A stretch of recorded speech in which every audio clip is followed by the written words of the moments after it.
and commended to serve as portfolio committee chairs and whips in the National Assembly and various legislatures in all 9 provinces.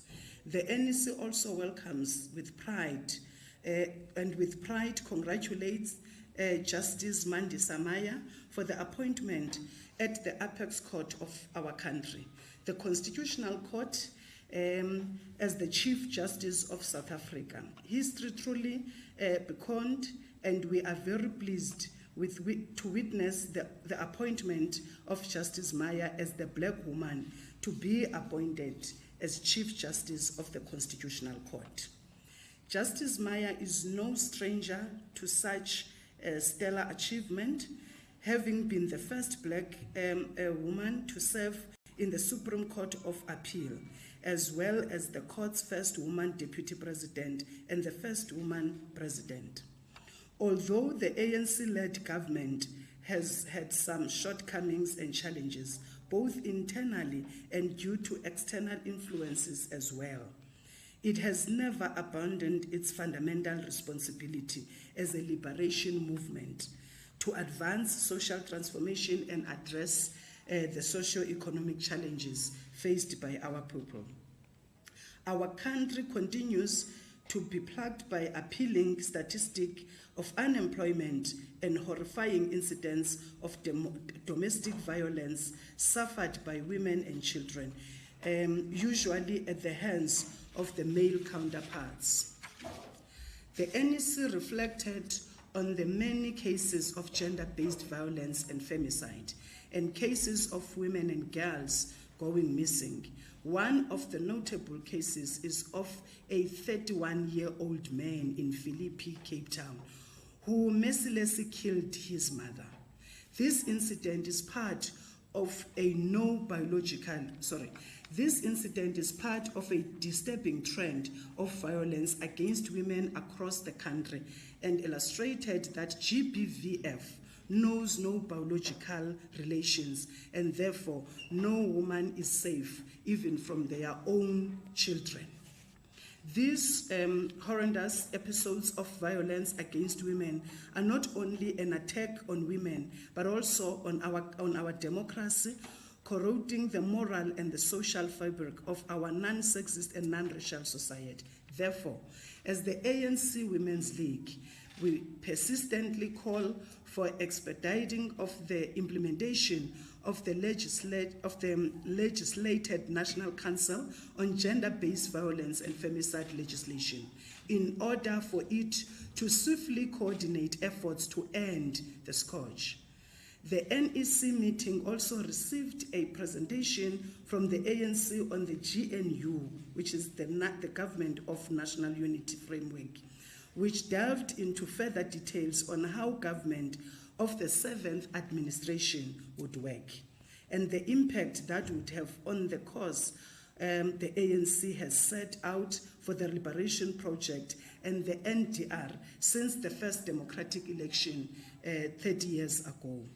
The ANC Women's League, NEC, reaffirms its unwavering commitment to advancing decisive action towards the full liberation and emancipation of women. We also wish to applaud the Olympic Games, who have, for the first time since their founding a century ago, have a 50-50 representation of women participating in this year's Games. This is truly commendable, and hope this practice will continue for the lifetime of the Games. We also wish to reiterate our solidarity with the people of Palestine and call for the withdrawal for Israel in Olympic Games until their stop on the occupation of Gaza and subjugation and killing of the Palestinian people. Malibongwe.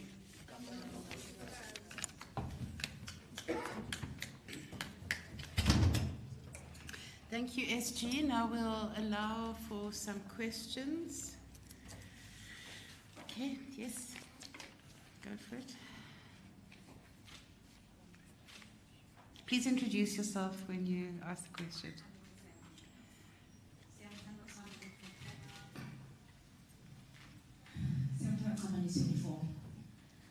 Thank you so much. questions really. With regards to the electoral outcomes, we've seen the Youth League across provinces draw massive numbers in your closing ceremonies.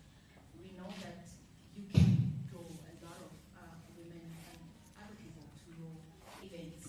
But do you believe that the ANC Women's League has done everything humanly possible to contribute to securing the vote, specifically women in the middle class and youth, which the ANC has said that it's very difficult to crack the middle class? And then secondly, I have to ask about the expulsion of the former president of Zuma. This organization, and I'm not making you pay for your predecessor's sins, but the organization has in the past been seen supporting him. I'd really like to hear your thoughts on his expulsion. Thank you.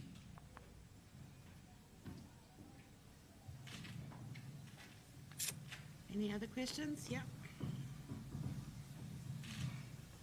Thank you.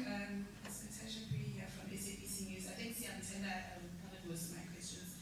But in regards to just reflecting on the electoral outcomes, there's been countless times where you had said before the elections that the ANC Women's League must be at the forefront of winning elections. Like Siamtenda had said, are you actually satisfied with your work as the ANC Women's League? And just reflecting on the electoral outcomes again, who do you think is to blame for such a decline of the polls?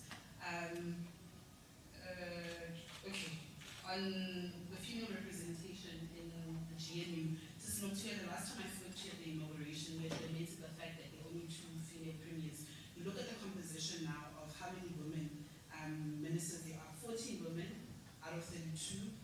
In terms of deputy ministers, we have 16 females and 27 males. Are you satisfied as the ANC Women's League with this? I know the last time we spoke to you, had said that this culture of females in deputy ministers needs to come to an end. Thank you. Thanks, Natasha. Any other questions? Okay. Just before I hand over to President Sisisi Tulashe to respond, I just want to note that the issue of the expulsion of the president will not be pronounced on yet because there is no outcome officially communicated. As soon as the ANC is in a position to comment on that matter, it will do so. So please look out. There will be a media advisory going out shortly on that issue. Thank you. Comrade President.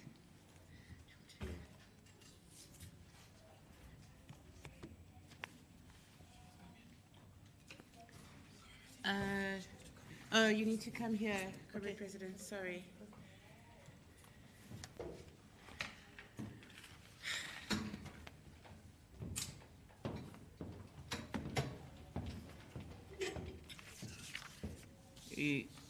Good afternoon, ladies and gentlemen.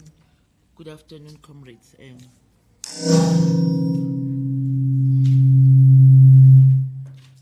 I'm responding to the question on whether we are happy with the outcome of the election, given the fact that we were very sure and boastful on what we are going to get beyond 29 May. I want to say that the ANC Women's League has done everything in making sure that the ANC wins the election in 2024. When we said we are going to be in the forefront of the elections, we did exactly that. We came into office in July 2023. We are 1 year old this week. And from the time we came up of the conference, we knew for a fact that we needed to move very fast to establish our structures and make sure that we link with ANC structures to make sure that we get into the ANC trail and go into the elections. Which thing we did? We did because if you would look at the volunteers of the ANC in all areas in 9 provinces, majority of them, in fact 90% were women and young women. Very committed, unemployed, who really were committed to make sure that ANC get victory in the elections. There were women of the middle age who were part of our elections, working tirelessly to make sure that we win. We had different strategies to win the elections. We were in door-to-door. We were in the faith-based organization. We were with other sectors. We went to Bahoshis. We created relationship with bishops, women bishops, and all the strategic partners that you'd want to win elections. We did all that.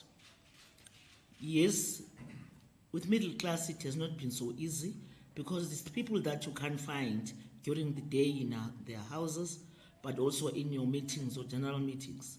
They are difficult to find. We created a strategy to have high teas on Sundays. Yes, to an extent it worked, but it did not really give us the outcome that we wanted. We are very clear on the work that we've done as Women's League. We were, in fact, on the center of elections of the ANC. However, we are disappointed with the outcome. We could not see it coming, that South Africans could give us what they've gave us. We also accept what we have. The 40% that we received, we accept it. To an extent, we are part of the GNU, and the ANC Women's League appreciate that step. It's the step to the rightful direction, because the ANC on its inception, it said it is a leader of the society. So if you pronounce yourself as a leader of the society, you lead when it's nice, you lead when it's difficult. And ANC had to lead even in this because the South Africans did not give one party a clear majority. Hence, we had to work with other parties. Which thing we did, we are also happy as the Women's League accepted all the strides. The parties that wanted to protect the Constitution of the Republic and make sure that we have a country that is governed by the laws of this country. We called everybody, we knocked at each door of political parties of South Africa. Yes, there were those who came into the party, but there are those who didn't. They had the right not to, but we had to proceed because elections were done and the outcome were there for all of us to see, and the country had to be taken forward. And we are proud as the ANC Women's League that we are part of the ANC that really made sure that we were able, together with other political parties, were able to move the country forward. In other countries, with that kind of an outcome, there was going to be chaos. We appreciate everybody who made sure that the country does not get into chaos, but we really steer the ship, and with everybody, although before elections, we had different manifestos, we at each other's throat, but we got to realize that with the outcome, the voters said for us, with all the percentages that we got, they said work together, which thing is what we are doing.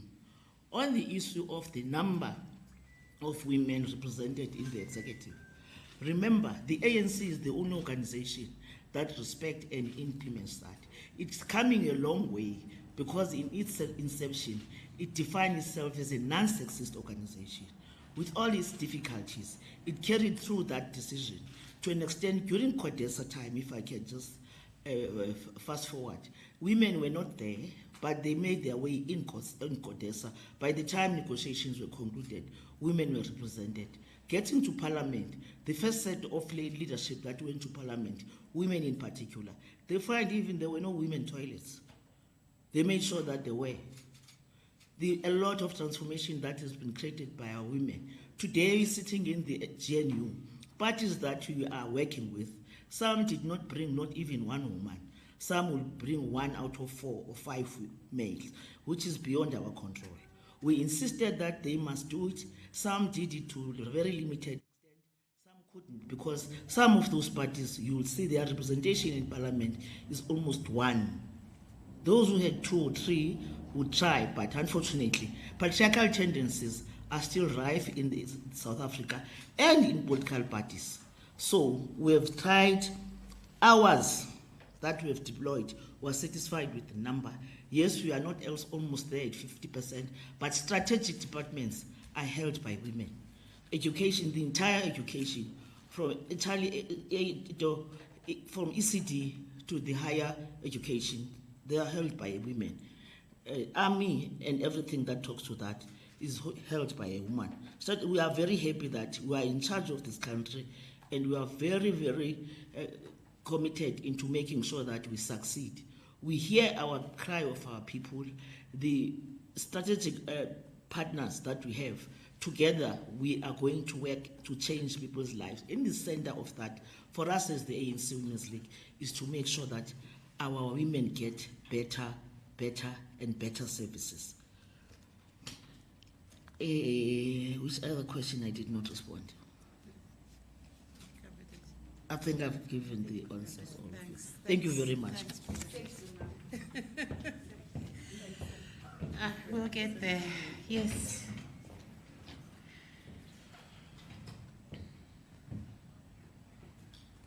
My name is Elizabeth from the Sunday Times. Ma'am, even if you are not yet ready to reflect on the expulsion, but I think Siamtaba's question was two-pronged in that your role as the ANC Women's League in elevating Mr. Zuma at the expense of women in the times where you were at the forefront as the ANC Women's League, when he was undergoing a rape trial. At the expense of women, you elevated the man.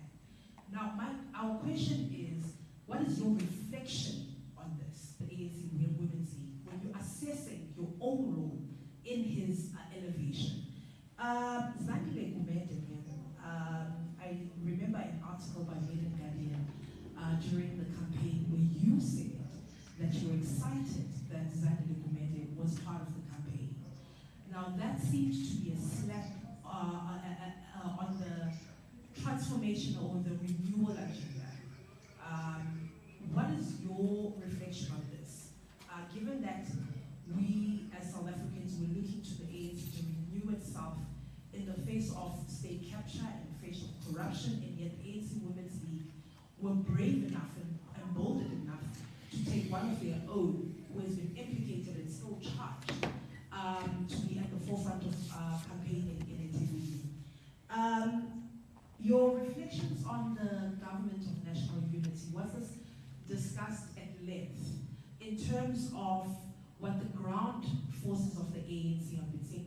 There have been a number of pushbacks from not only the ground of Alliance itself, saying that the ANC has sold out in this composition, especially with this coalition with the DA and Freedom Front Plus. Yes, it's not a coalition with just the two of them, it's a government of national unity, but what exactly have you been saying to your ground forces, to women on the ground around this relationship? I mean, I had a conversation with Omamnale Dipado, who seems to be apprehensive herself about this relationship that you have with the DA.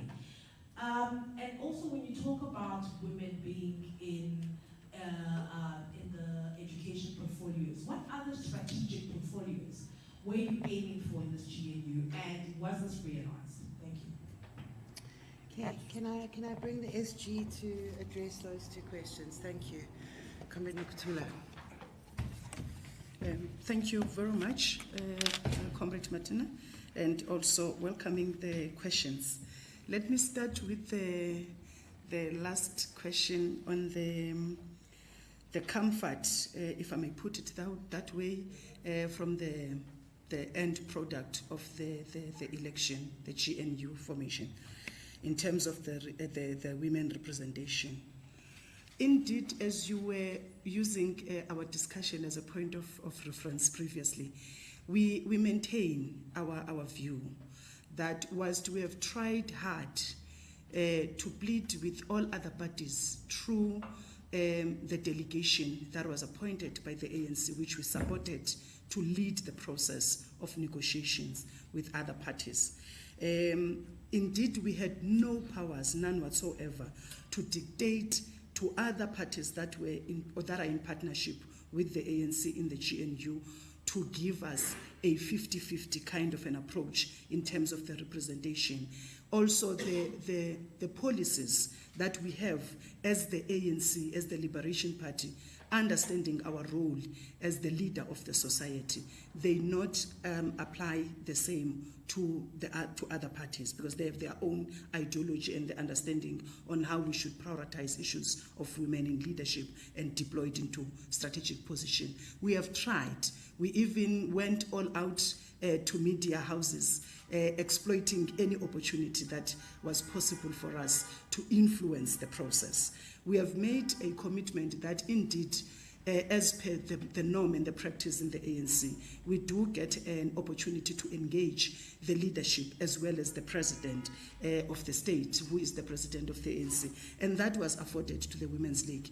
We have made our voice, and we believe strongly that indeed our voice was heard, it was listened to, but we must appreciate the fact that we didn't get the overwhelmed in terms the majority in terms of leading the process as it used to be before. So the outright majority that used to allow us to speak comfortable and to influence the process is no longer the case, at least under the GNU. So we are satisfied, as the president said earlier on, that at least the ANC, outside the challenges that we are faced with partnering, we still respected the 50-50 approach. The zebra approach of a male and a female, male and a female, female, female, it's only a system that is employed within the ANC processes. It does not apply to other parties that we partnered with.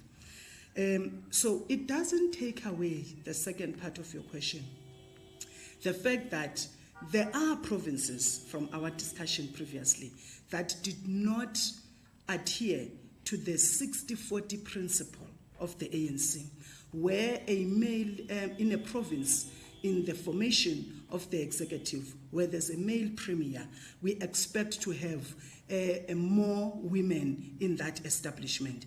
A point that I can use it as what we are busy dealing with now, as an example, is the Northwest and Mpumalanga, because I know you were specific previously in those provinces. We're still in a process of engaging the ANC. Remember, this is not the ANC Women's League process. It is the ANC process, and ours is to exploit positively and make a meaningful impact in ensuring that through that opportunity afforded to us, indeed, we prioritize the interest of the development and the empowerment of women. And that happened. And the ANC, we are still in a process of engaging further in ensuring that the 50-50 that took place in Mpumalanga and in Northwest in the establishment of the ESCO is corrected. And that decision is reversed so that we have 6 women in that ESCO and 40 male, respecting that principle of the ANC. So ours is to just making sure that the ANC doesn't lose the focus, and the process, difficult as it may, it doesn't shift them away in terms of respecting the decisions and the principles that we have from the previous platforms where these were taken for implementation.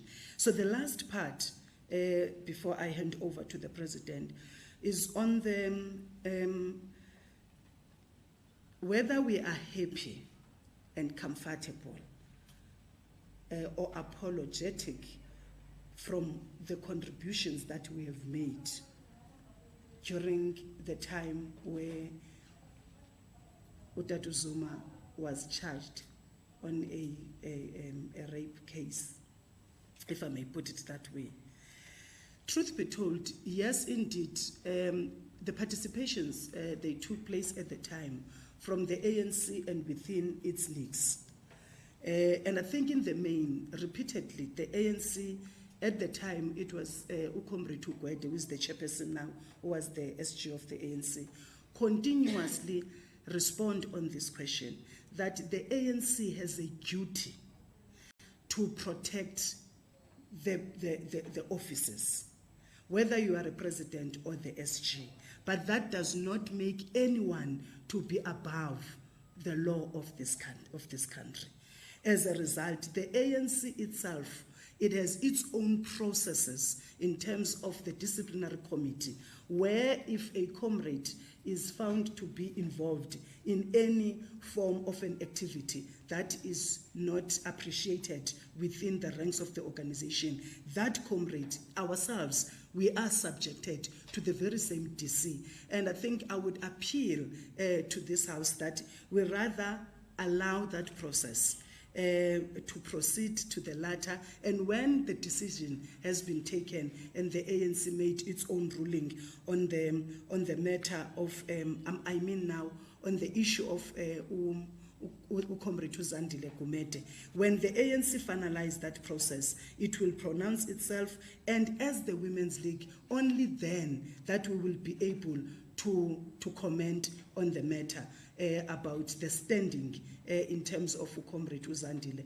whether do we still recognize and respect the fact that she is a member of the organization, and after all things that happened after that. I know that the President will went further in terms of explanation on that, because you were clear that she is the one that commented on that about Comrade Uzandile Gumede. But on the issue of Utatu Zuma, we have participated and we can't distance ourselves, because you are talking about the organization now, not as individual, as the Women's League. At the time, I would assume that the position was we're defending the office, and when the court has taken the decision on the matter, because South Africa, it's a democratic country, you can't just say you are wrong, we decide on our own. We always allow the law to take its course, and when a decision is finally made, or a ruling or an order from a court of law, we then respect that.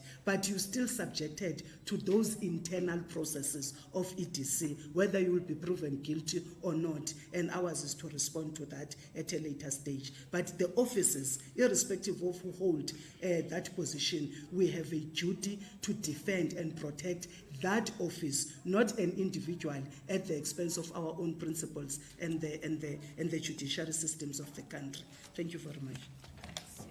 I think both questions have been addressed. Are there any final questions before we wrap up? Are we good? President, do you have any final?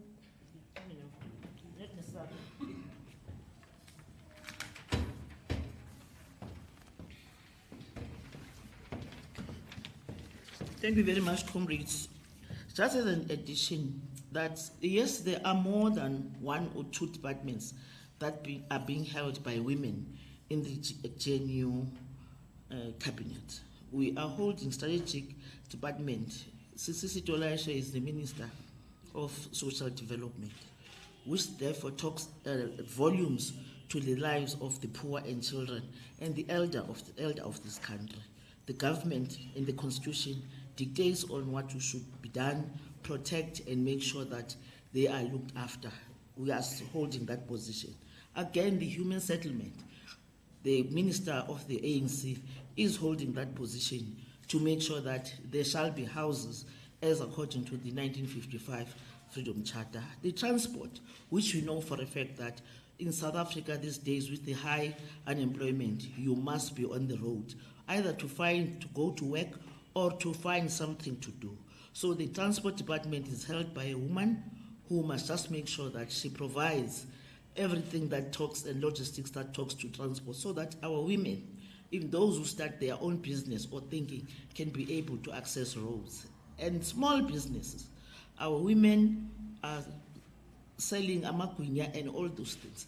They must be organized, be assisted by their government so that they become business women because it's their choice. So we are holding very strategic department deliberately by the ANC because we are pursuing what we said we are going to do in 1912, the pursuit of the National Democratic Revolution. Therefore, hold the state to change people's lives. Thank you very much. Sorry, ma'am, you didn't respond to the question around the alliance, the GNU pushback. Okay. Thank you very much. Well, we are very fortunate in this time around. The alliance, it was like, we were like twins with the alliance in making sure that we consult with them, because GNU, nobody just slept and wake up and think about the GNU. The GNU was delivered to us by voters. Therefore, we had to start doing something because people were expecting us. There were even calls for ANC to come out and lead. The alliance was extensively consulted. Each and every step up until the appointment of cabinet ministers and the entire leadership that is going to lead in parliament. We don't doubt that.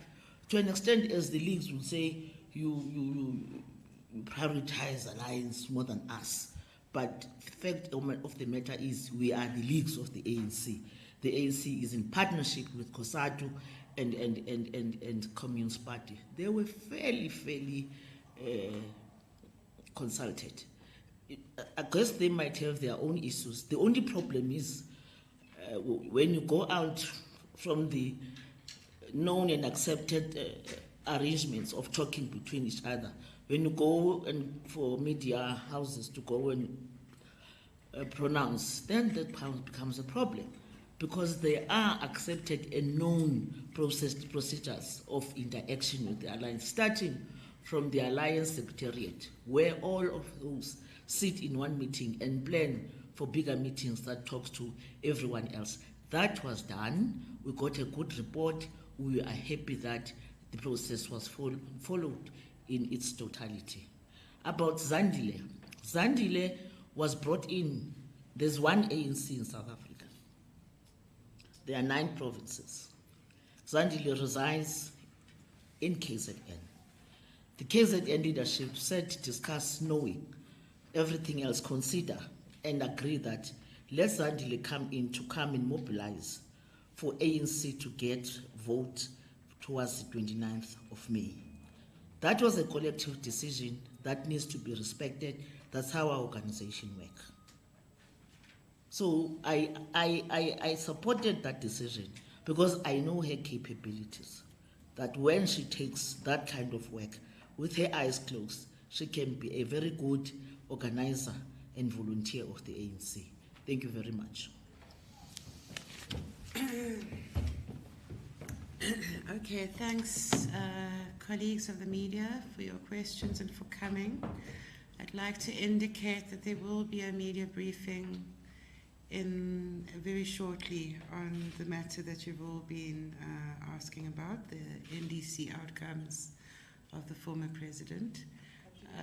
Yeah, it will be today. So please be on standby, and that's both to the media and to the DCIP team. Thank you very much.